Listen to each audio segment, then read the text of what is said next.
उपमुख्यमंत्री सुनेत्रा पवार यांच्या प्रचाराची सांगता सभा जी आहे ती आज होणार आहे। यासाठी आपण पाहिलं तर BDDSचं पथक जे आहे ते या ठिकाणी आलेलं आहे। आपण पाहू शकतो की या ठिकाणी पुणे BDDS कडून या संपूर्ण स्टेजची जी आहे ती तपासणी केलेली आहे। त्यामुळे आता हा संपूर्ण परिसर जो आहे तो आता बंद करण्यात आला आहे।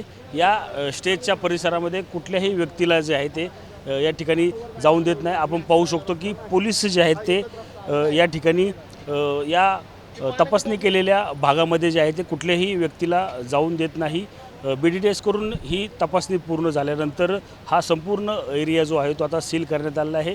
या सभेसाठी आपण पाहिलं तर मुख्यमंत्री देवेंद्र फडणवीस असतील, त्याचप्रमाणे अनेक दिग्गज नेते जे आहेत ते या ठिकाणी सभेसाठी येणार आहे।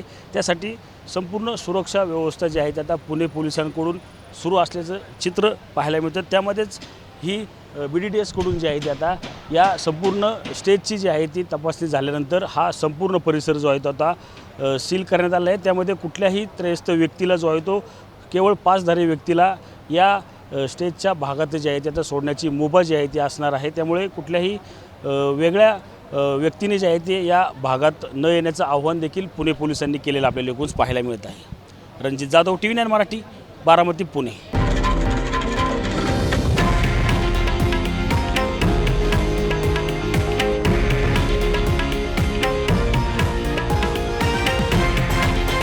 हे आहे देशातील नंबर 1 न्यूज नेटवर्क आणि आपण पाहत आहात TV9 मराठी, एकमेव।